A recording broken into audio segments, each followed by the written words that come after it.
ठीक है, चलिए सब कुछ ओके है, तो चलिए स्टार्ट करते हैं। तो लास्ट लेक्चर में हमने स्टार्ट किया था memory organisation of computer.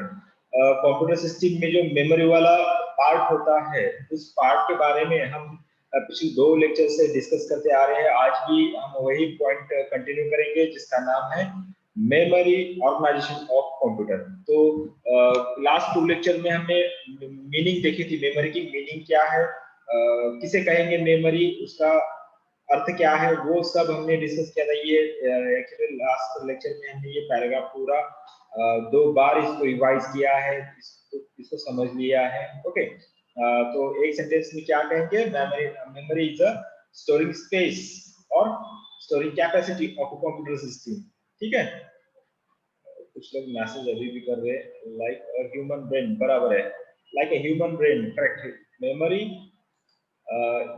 of a computer system is like a human brain, correct है। नेक्स्ट हमने इस यूनिट को देखा था, यूनिट्स ऑफ मेमोरी। मेमोरी किस यूनिट में मेजर की जाती है, तो उसका आंसर है बाइट्स में, BYTE में, बाइट में, बिट में नहीं। ये अक्सर इस क्वेश्चन में बहुत कंफ्यूजन होता है एमसीक्यू जब आप सॉल्व करते हो। तो memory can be measured in the unit of, इसका आंसर होगा BYTE, बाइट। ओके, ये पूरा क्लासिफिकेशन हमने देखा था, ये आगे भी आपको किसी भी कॉम्पिटिटिव एग्जाम के लिए हेल्पफुल रहेगा। अभी तक बीकॉम फर्स्ट ईयर से रिलेट ये सिर्फ या जीबी तक या टेराबाइट तक आप इसको याद रखिए। मगर आप इन फ्यूचर कभी किसी कॉम्पिटिटिव एग्जाम की तैयारी करोगे तब ये बाकी जो टेराबाइट के नीचे वाले जो यूनिट्स है ये भी आपको ध्यान में रखना पड़ेगा, क्योंकि इससे भी रिलेट कोई भी एमसीक्यू किसी भी टाइप के कॉम्पिटिटिव एग्जाम में आ सकता है। तो मैंने वही पॉइंट ऑफ व्यू से सभी यूनिट को यहाँ पे इस स्लाइड पर इंक्लूड किया है, तो आप इसको देख लेना। ठीक है, हम आगे जाएंगे।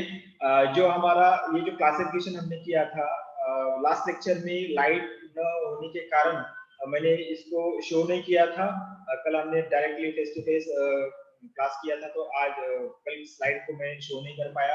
आज इसी स्लाइड को शो करके आज हम इसको एक्सप्लेन करेंगे। Okay, memory can be divided into 2 parts. Okay, memory can be divided into 2 parts. That is, first part is internal memory. Internal memory is also called primary or main memory, and another part of memory is that external memory. External memory is also called as secondary memory or auxiliary memory. Okay, auxiliary किंवा secondary memory असं पण म्हणतात या external मेमरीला, आणि internal memory काय म्हटलं जातं, primary memory किंवा मेन मेमरी देखील म्हटलं जातं. Okay, then first of all we concentrate here just this internal memory. Okay, internal memory further classified into 3 parts.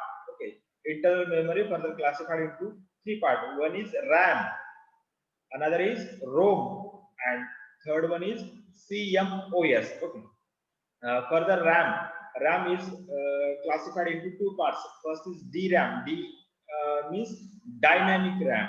S RAM means static RAM. D means dynamic.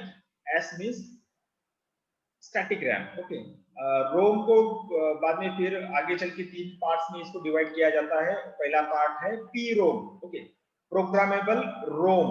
उसके बाद है EP रोम, erasable programmable रोम। उसके बाद है EPROM, okay, erasable electrically programmable read only memories को ऐसा कहा जाता है। ओके, तो आगे हम इसको डिटेल से एक्सप्लेन करेंगे। यहाँ पर मगर इस चार्ट में आपको यही समझना है इसका क्लासिफिकेशन कैसा है। मैंने डेलिबरेटली इसको शॉर्ट फॉर्म में लिखा है। पूरा एक्सप्लेनेशन होने के बाद आपको इस चार्ट में जो कुछ शॉर्ट फॉर्म में हमने लिखा है, यहाँ पे आप भी डिस्कस किया है, वो सब समझ में आएगा, क्योंकि इसमें हमें हर एक पॉइंट को अच्छे से डिटेल से आगे एक्सप्लेन करना ही है। इस टाइम आप सिर्फ इस स्लाइड में ये शॉर्ट फॉर्म इसके याद रखने की कोशिश करो। ठीक है, फिर से रिपीट करूंगा। इंटरनल मेमोरी को कितने पार्ट्स में डिवाइड किया गया है? 3 पार्ट्स में। एक है रैम, दूसरा है रोम, तीसरा है CMOS। ओके, रैम को फिर से 2 पार्ट में डिवाइड किया गया है जिसका नाम है DRAM, SRAM। रोम को फिर से 3 पार्ट में डिवाइड किया गया है, PROM, EPROM, EPROM। तो ये शॉर्ट फॉर्म यहाँ पे लिख देना, क्योंकि एक स्लाइड में पूरी मेमोरी के जितने भी क्लासिफिकेशन है वो एडजस्ट नहीं हुए। मैंने इसलिए क्या किया है कि एक साइड में जो ये जो आपके सामने स्लाइड दिखाई दे रही है, इसमें मैंने सिर्फ इंटरनल मेमोरी के क्लासिफिकेशन को इंक्लूड किया है। हम आगे नेक्स्ट स्लाइड में जो एक्सटर्नल और सेकेंडरी मेमोरी है इसका क्लासिफिकेशन हम नेक्स्ट स्लाइड में देखेंगे, ठीक है। तो यहाँ तक तो ये प्राइमरी मेमोरी का जो पहला पार्ट था इंटरनल मेमोरी, ये आपको यहाँ पे क्लासिफिकेशन दिखाई देगा। सेकंड जो पार्ट है एक्सटर्नल मेमोरी, उसका क्लासिफिकेशन हम नेक्स्ट स्लाइड में देखेंगे वो कैसा है, ठीक है। तो यहाँ पे आप ऑब्जर्व कर सकते हो, अपने स्लाइड पर थोड़ा सा फोकस करो, कॉन्सेंट्रेट करो।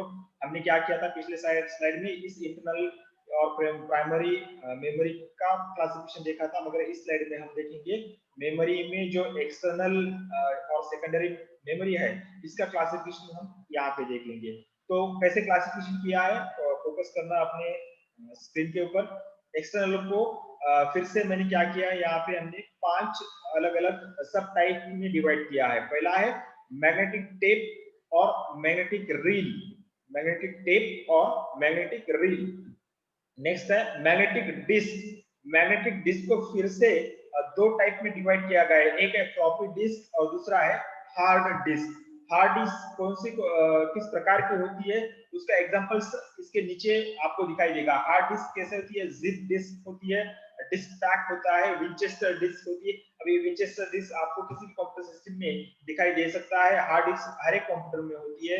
हार्ड डिस्क जिसमें आप डेटा स्टोर करके रखते हो, हर एक कंप्यूटर में हार्ड डिस्क होती है, ये आपको पता ही होगा। वो क्या है, किस प्रकार में आता है, वो आता है मैग्नेटिक डिस्क के प्रकार में। ओके, नेक्स्ट जो एक्सटर्नल का हमने जो थर्ड पार्ट किया यहाँ पे, वो है ऑप्टिकल डिस्क। ऑप्टिकल डिस्क इसमें हमने 3 पार्ट किए हैं अलग अलग। पहला है सीडी, दूसरा है डीवीडी, तीसरा है एचडी डीवीडी।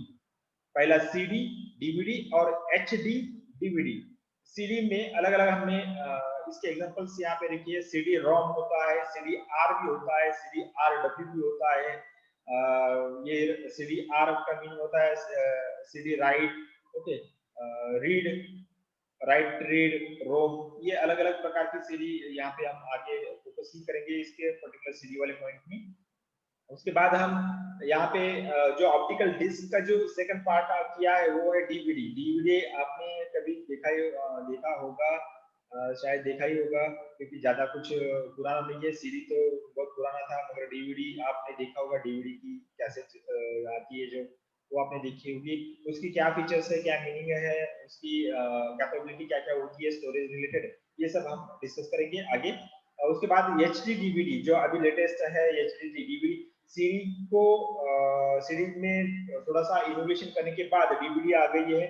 डीवीडी में कुछ इनोवेशन होने के बाद अभी एचडी डीवीडी आज मार्केट में आपको मिल सकती है। ओके, एचडी डीवीडी में स्पेशली ब्लू रे डिस्क काफी बड़ी होती है कैपेसिटी में सीडी के मुकाबले, या सीडी के जब आप इसको कंपेयर करोगे ब्लू रे डिस्क तो काफी इसमें स्टोरेज कैपेसिटी होती है। तो यहाँ पे हमने ऑप्टिकल डिस्क के जो 3 पार्ट किए हैं, सीडी डीवीडी एचडी। ओके, आगे हम चलेंगे एक्सटर्नल जो मेमोरी है। एक्सटर्नल मेमोरी का जो चौथा पार्ट हमने यहाँ पे किया है वो है memory storage devices. Memory storage devices, इसमें हमने specially storage point of view से इसको क्लासिफाई किया है। इसमें स्टोरेज डिवाइसेस में क्या आता है, पहला आता है flash drive. Flash drive second जो पार्ट किया है हमने, इसमें इसको इंक्लूड किया है पीडी। पीडी यानी पेन ड्राइव। इसमें मेमोरी कार्ड, जो आपके मोबाइल में मेमोरी कार्ड होता है, सबने देखा है, पेन ड्राइव सबने देखा है, वो सब हमने किस प्रकार में इंक्लूड किया है। ये सब क्या है, एक्सटर्नल मेमोरीज है। स्पेशली हमने मेमोरी स्टोरेज डिवाइसेस में इसको इंक्लूड किया है। तो PD, pen drive, memory card, ये सब मेमोरी स्टोरेज डिवाइसेस है। उसके बाद जो मेमोरी स्टोरेज डिवाइसेस का थर्ड वाला जो पार्ट है उसको हमने रैम डिस्क में कन्वर्ट किया है। रैम डिस्क आगे देखेंगे, रैम डिस्क। ओके, तो ये हो गया 4 नंबर का पार्ट जो एक्सटर्नल मेमोरी का है। एक्सटर्नल मेमोरी का या सेकेंडरी मेमोरी का जो लास्ट पार्ट हमने किया है, इसको अदर स्टोरेज डिवाइसेस ऐसा हेडिंग दिया है।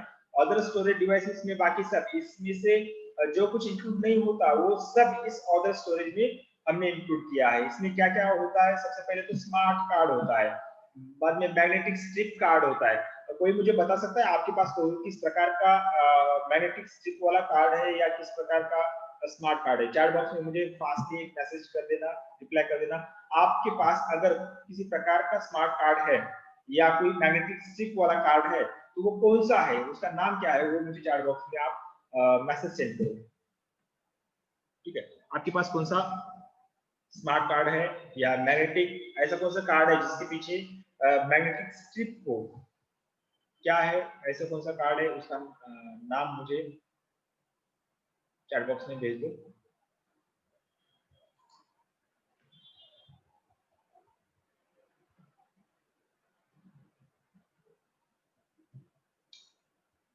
अच्छा, मेमोरी कार्ड, ओके। प्रथम मेमोरी कार्ड, ठीक है, अजून और कौन सा है?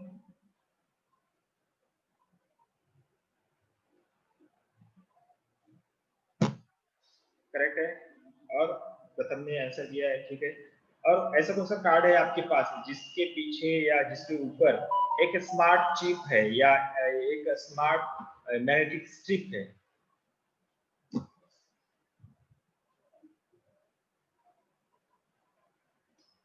सिम कार्ड, करेक्ट, जय1। सिम कार्ड भी बराबर है। और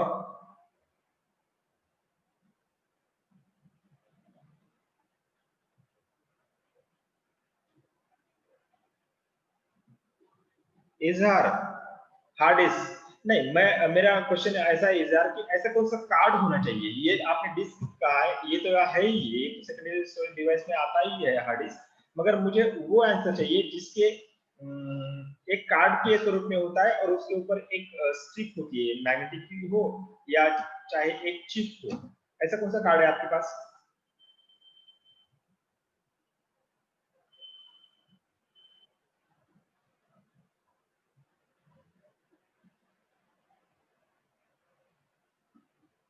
अभी भी मैं वेट कर रहा हूँ आपके आंसर का चैट बॉक्स में, यहाँ पे मैंने ओपन किया है चैट बॉक्स में, यहाँ पे करेक्ट, ये प्रणाली ने जो आंसर दिया है एटीएम कार्ड, सबसे जो मुझे एक्सपेक्टेड आंसर था, ये प्रणाली ने यहाँ पे दे दिया है एटीएम कार्ड। और credit card, correct, credit card भी प्रथमेश बराबर है। प्रथम ड्राइविंग लाइसेंस, सबसे ये भी बहुत करेक्ट एग्जांपल यहाँ पे दिया है, ड्राइविंग लाइसेंस, ये देख लेना।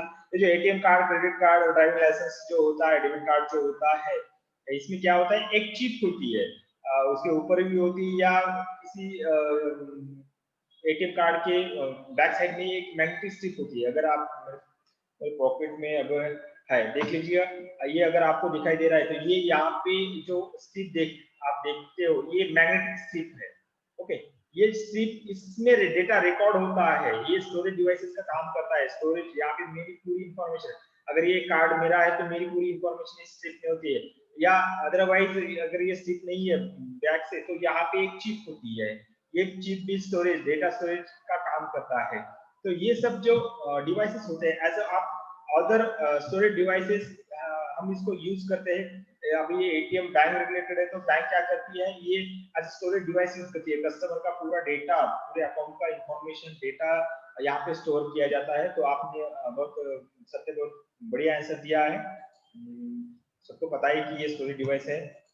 तो ये इतने जो ऐसे जो storage devices as a secondary हम जिसको यूज करते हैं, उन सभी को हमने ये जो 5 नंबर का जो पार्ट हमने किया है एक्सटर्नल स्टोरेज का, उसमें हम सबको इंक्लूड कर सकते हैं, जो आपने अभी एग्जांपल दिया है, उसको हम स्पेशली स्मार्ट कार्ड कहते हैं, मैग्नेटिक स्ट्रिप वाला कार्ड कहते हैं।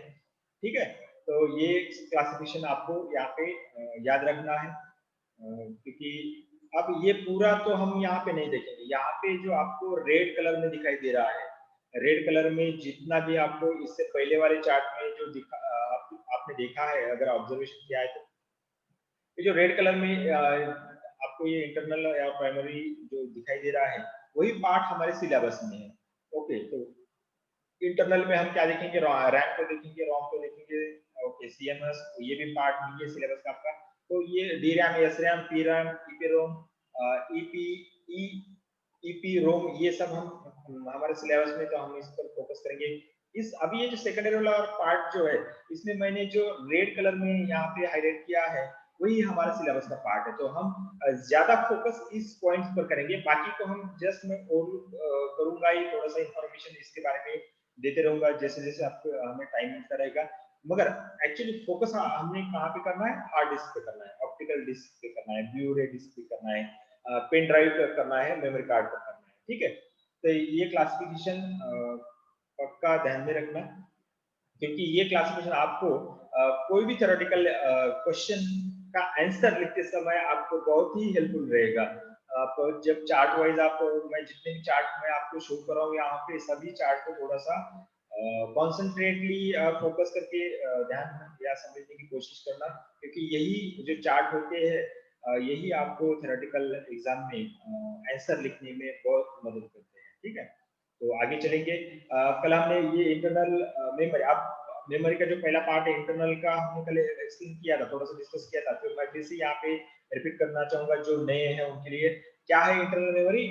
It is an important part of computer system because it stores software program, instruction, results of processing, and recently produced result of those work on which the computer system is currently working. The CPU access these activities directly at a very high speed. यहाँ पे सबसे important word जो है वो आपको याद रखना है। कौन सा इंपॉर्टेंट वर्ड है? Internal memory related.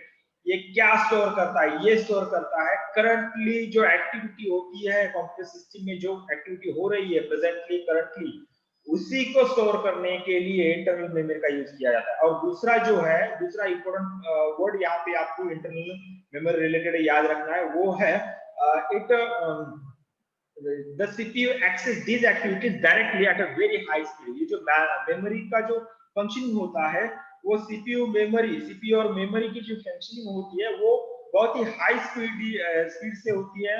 With in fraction of second में ये सभी का जो एक्टिविटीज होती है वो कंप्लीट होती रहती है। और ये कैसी, सबसे इंपॉर्टेंट वर्ड यहाँ मैं अभी आपको बताना जा रहा हूँ कि ये जो एक्टिविटी होती है वो डायरेक्टली होती है, डायरेक्टली फास्ट स्पीड और करंटली जो एक्टिविटी है उसको स्टोर करना। ये तीन बातें इस इंटरनल मेमोरी रिलेटेड बहुत ही इंपॉर्टेंट है, क्योंकि ये क्लासिफाई, ये आपको यहाँ पे डिफर करने के लिए बहुत इंपॉर्टेंट है। ये इंटरनल मेमोरी और एक्सटर्नल मेमोरी को जब आप डिफर करोगे, डिफरेंस लिखोगे, तब ये सबसे अहम डिफरेंस है कि कौन सी मेमोरी डायरेक्टली अटैच रहती है, कौन सी मेमोरी इनडायरेक्टली अटैच रहती है, किस प्रकार की मेमोरी की स्पीड कैसी होती है, किसकी स्पीड ज्यादा है, किसकी स्पीड कम है।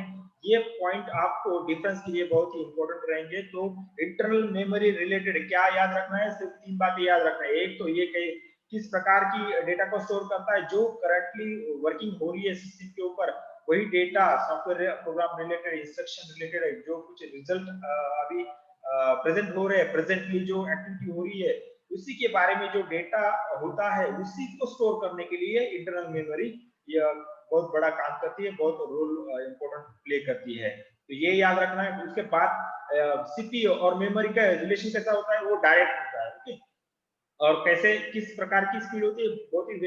बहुत ही फास्ट स्पीड से ये दोनों जो एक्टिविटी होती है उनका एक्सक्यूशन करते हैं, यानी कि उनकी अमलबजावनी जो होती है वो करने का काम बहुत ही हाई स्पीड से करते हैं। ये बातें यहाँ पे याद रखना। The internal memory of a computer system is classified into RAM and ROM. यहाँ पे इंटरनल मेमोरी को क्लासिफाई किया है दो टाइप में, आप सीएमओएस भी यहाँ पे लिख सकते हो। ठीक है, तो आगे चलते हैं। फीचर्स भी हमने देखे थे, ये कल फीचर्स हमने कल क्लास ये किया था, थोड़ा सा इसको ओवरलुक कर लेना आप। ओके, तो आगे चलेंगे। आज सेकेंडरी मेमोरी में क्या है। ओके, सेकेंडरी मेमोरी को थोड़ा सा एक्सप्लेन करता हूँ इस स्लाइड के माध्यम से। थोड़ा सा फोकस करना, अभी जो प्रेजेंटली स्लाइड आपके मोबाइल पर दिख रही है उस पर फोकस करना। मैं ये पूरा पैराग्राफ रीड कर रहा हूँ, आप भी मेरे साथ उसको फोकस करना। सेकेंडरी मेमोरी टाइटल जो है secondary memory. Primary memory has two limitations. अब ये प्राइमरी मेमोरी के सबसे दो लिमिटेशंस, या जिसको आप डिसएडवांटेजेस बोल सकते हो। प्राइमरी मेमोरी के दो डिसएडवांटेजेस, वो कौन सा है? उसमें से पहला है लिमिटेड कैपेसिटी, लिमिटेड कैपेसिटी, और दूसरा है वोलाटाइल और टेम्पररी मेमोरी। अब ये अस्थिर मेमोरी, वोलाटाइल यानी कि अस्थिर, और जो टेम्पररी मेमोरी जो है, टेम्पररी यानी कि जो परमानेंट नहीं है, जो टेम्पररी कुछ समय के लिए, शॉर्ट टाइम के लिए, शॉर्ट टाइम मेमोरी होती है ये। तो प्राइमरी मेमोरी की सबसे दो लिमिटेशंस क्या है, एक तो इसकी कैपेसिटी लिमिटेड है और वो शॉर्ट टाइम के लिए या टेम्पररी नेचर की ये मेमोरी होती है या वोलेटाइल नेचर की ये मेमोरी होती है।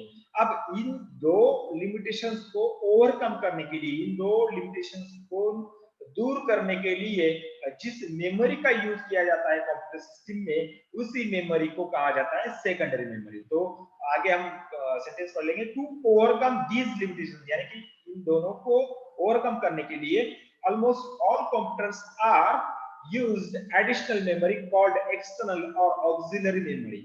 अब इन दो लिमिटेशंस को दूर करने के लिए जो सभी कंप्यूटर्स में जो एडिशनल मेमोरी का यूज किया जाता है, उसी को कहा जाता है एक्सटर्नल मेमोरी, उसी को कहा जाता है दूसरी लैंग्वेज में सेकेंडरी मेमोरी, या उसी को ही कहा जाता है ऑक्सिलरी मेमोरी। ओके, ये तीनों जो शब्द है, एक्सटर्नल, ऑक्सिलरी, सेकेंडरी, ये एक ही मेमोरी है।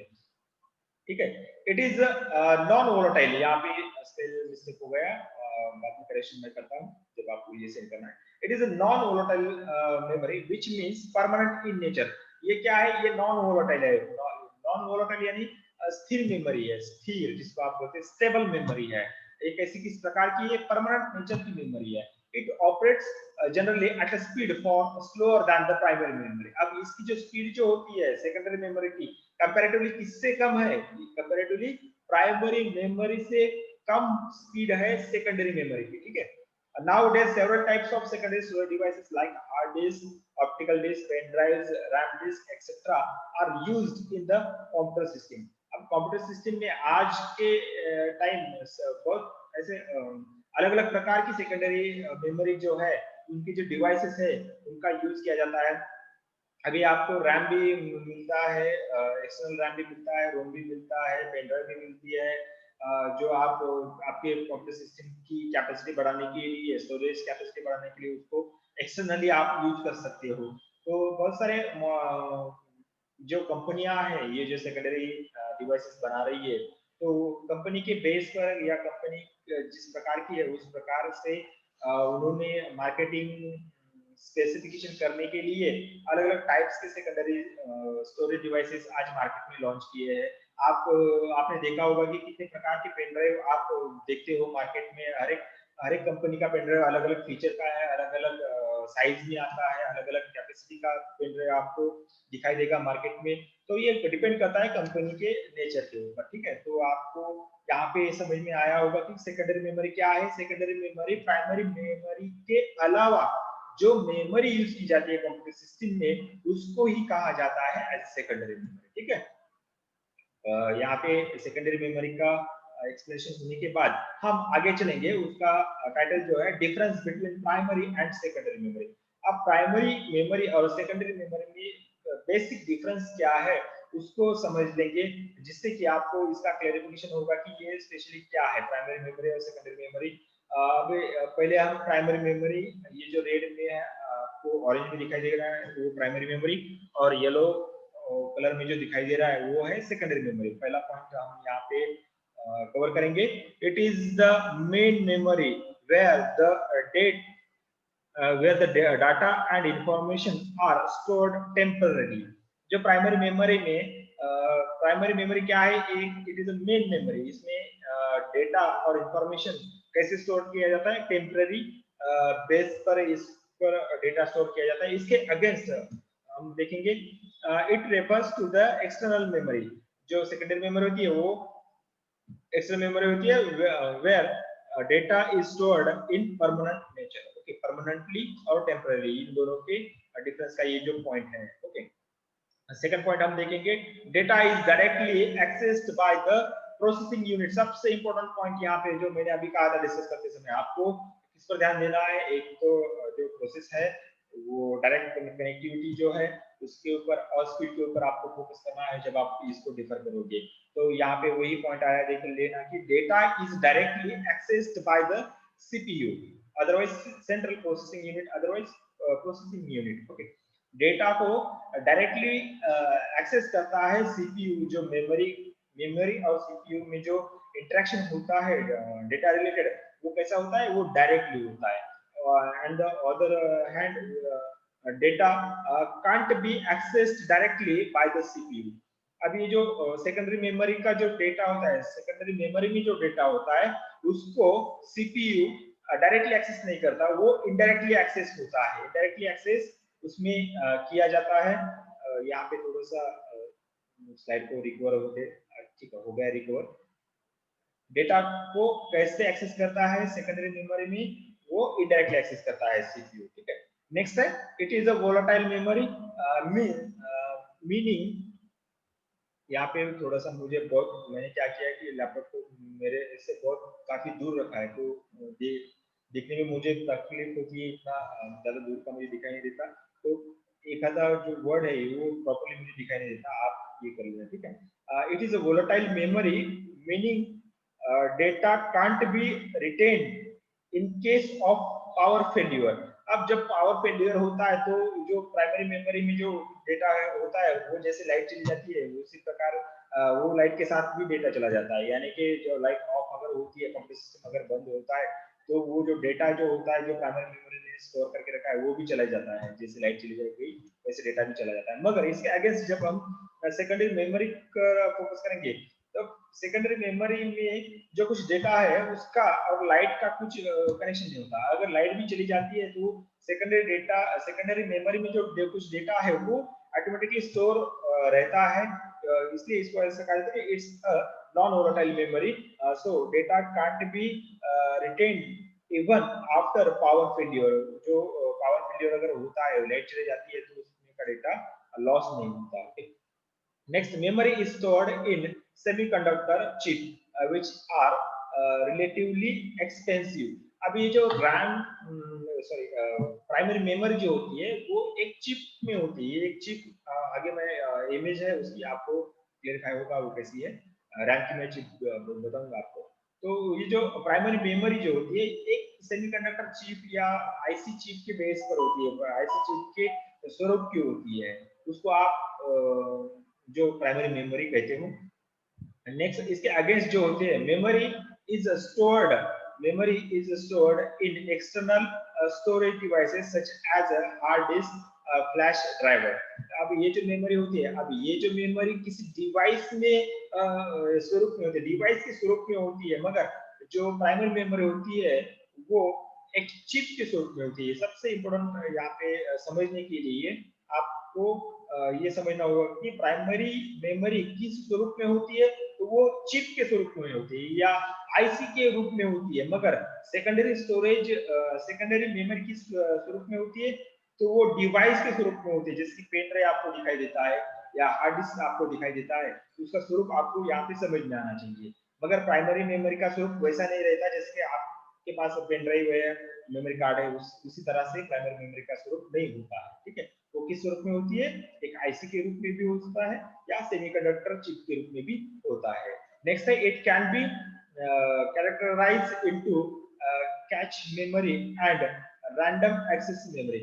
इट कैन बी कैरेक्टराइज्ड, जो इंटरनल मेमोरी जो होती है वो स्पेशली किस प्रकार की होती है, एक रैम के अभी इसको क्लासिफाई किया है, कैटेगरी इसको की कि आप रैम को प्राइमरी मेमोरी बोलते हो, रोम को प्राइमरी मेमोरी बोलते हो, जो कैच मेमोरी जो होती है तो CACHE इसको कैच मेमोरी कहा जाता है, कैच एंड मेमोरी वगैरह नहीं है, ये कैच मेमोरी है, तो इसको इसको इसको भी आप प्राइमरी मेमोरी कहेंगे, ठीक है।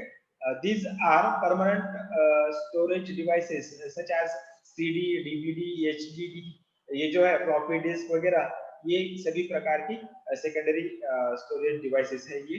नेक्स्ट वाला पॉइंट देखेंगे, second last, okay. It is relatively faster than secondary memory because of its volatile nature. अब वोलेटाइल नेचर के कारण जो प्राइमरी मेमोरी है ये कंपैरेटिवली सेकेंडरी मेमोरी से बहुत ही फास्ट या बहुत ही स्पीडी ये एक्टिविटी करता है, ये ऑपरेशन करता है कंप्यूटर सिस्टम में। इसके अगेंस्ट जब हम देखेंगे, these are usually slower than primary memory, it's like a backup memory। अभी जो सेकेंडरी मेमोरी होती है ये कंपैरेटिवली प्राइमरी मेमोरी से स्पीड में बहुत कम होती है। लास्ट वाला पॉइंट हम देखेंगे, इट होल्ड्स डेटा और information that is currently being used by the processing unit, या प्रोसेसिंग यूनिट में जो प्रेजेंटली डेटा चालू है या यूजर जो प्रेजेंटली काम कर रहा है उसी डेटा को, उसी रिजल्ट को स्टोर करके रखने का काम प्राइमरी मेमोरी द्वारा किया जाता है। इसके अगेंस्ट जो है इट सेकेंडरी मेमोरी का हम देखेंगे last point, it store substantial amount of data and information running front gigabytes to terabytes। अब ये जो स्पीड, अभी स्पीड के बारे में तो हो गया, स्पीड के बारे में आपको समझ में आया कि प्राइमरी मेमोरी बड़ी है, ओके। मगर स्टोरेज जो कैपेसिटी जो होती है, वो स्टोरेज की कैपेसिटी जो है जो प्राइमरी मेमोरी के बहुत ज्यादा सेकेंडरी मेमोरी की होती है, क्योंकि आज जो आईटी सेक्टर में जो इनोवेशन हुआ है, आपके मोबाइल का स्टोरेज कैपेसिटी भी देख लेना। 2 साल पहले मोबाइल की स्टोरेज कैपेसिटी आप जो सिर्फ 8 जीबी का, 4 जीबी का, 2 जीबी का भी आपने मेमोरी कार्ड यूज किया होगा, ओके। 16 जीबी का, 32 जीबी का भी आपने मोबाइल से मेमोरी कार्ड यूज किया होगा अपने मोबाइल में। मगर आज आपको 64 जीबी का मेमोरी कार्ड मिलता है, 128 जीबी का भी मेमोरी कार्ड मिलता है, उससे डबल भी मेमोरी कार्ड आज अवेलेबल है। आपकी मोबाइल की जो स्टोरेज कैपेसिटी है, सेकेंडरी जो रोम है, वो भी आपको बहुत ही आपको पता ही होगा कि कितना जो स्टोरेज कैपेसिटी बढ़ी है।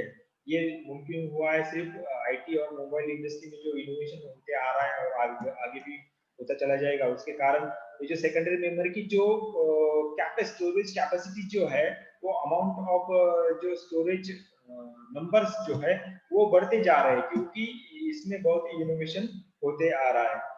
अगर आपको ये इस जो हमने यहाँ पे डिस्कस जो किया है डिफरेंस बिटवीन प्राइमरी और सेकेंडरी का, ये इतना डिटेल में जाने की जरूरत नहीं। यहाँ पे आप जस्ट पॉइंट वाइज इसको डिफर करने की कोशिश करो, इसको समझने की कोशिश करो, इसको ध्यान में रखने की कोशिश करो, क्योंकि difference between primary and secondary ये आपको 5 मार्क 3 मार्क के लिए या 10 मार्क के लिए भी क्वेश्चन आ सकता है।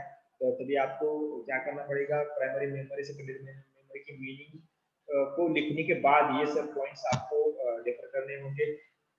तो मुझे लगता है जो प्राइमरी मेमोरी है और सेकेंडरी मेमोरी है, इसका मीनिंग और इसका जो बेसिक डिफरेंस है, ये आपको थोड़ा यहाँ पे आइडिया आई होगी। हम कल के लेक्चर में क्या करेंगे, प्राइमरी मेमोरी की जो पार्ट्स है, एस रैम, डी रैम, उसको कवर करेंगे। और जो सेकेंडरी मेमोरी जो है, सेकेंडरी मेमोरी की जो डिवाइस वाइज जो हमने क्लासिफिकेशन किया था, हर एक क्लासिफिकेशन का हम डिटेल में एक्सप्लेनेशन करेंगे, डिस्कशन करेंगे। तो आज हमारा टाइम बहुत ही कम बचा है, तो आज वो नहीं हो पाएगा इंटरनल मेमोरी के जो पार्ट्स है, तो उसको हम कल कवर करेंगे। आज के लिए हम यहाँ पे स्टॉप करते हैं, आज का लेक्चर हम यहाँ पे स्टॉप करते हैं। अगर किसी को कुछ क्वेरी है, क्वेश्चन है, तो आप मुझे चैट बॉक्स में वो भेज सकते हो। हमारे पास अभी भी 1 मिनट बाकी है। अगर आज मैं उस प्रॉब्लम का सलूशन अगर नहीं दे पाऊंगा, तो कल मैं आपको दे दूंगा। अगर किसी को इसके बारे में कुछ क्वेरीज है, तो आप मुझे चैट बॉक्स में मैसेज दे सकते हो, अदरवाइज पर्सनल भी व्हाट्सएप पर मैसेज दे सकते हो। ठीक है, किसी को कुछ क्वेरी नहीं है, मैं आपकी अटेंडेंस यहाँ पे लग चुकी है। आज नियर अबाउट 45 प्लस हम सब लोग यहाँ पे जुड़ चुके हैं। सभी की अटेंडेंस लगी है। जो इस पर जो अपने आपके मोबाइल का नंबर या मॉडल नंबर यहाँ पे दिखाई दे रहा है, उन सभी को मैं फिर से रिक्वेस्ट करना चाहूंगा कि जब आप जूम पर इंटर करते हो, लॉगिन करते हो, तब आप अपना वो मोबाइल का जो मॉडल नंबर है उसको एडिट करो और उसकी जगह आपका खुद का नाम टाइप करके रखो, जिससे कि मुझे पता चले कि ये कौन है। ठीक है, तो चलिए आज का क्लास हम यहाँ पे स्टॉप करते हैं, कल फिर मिलेंगे ऑन टाइम।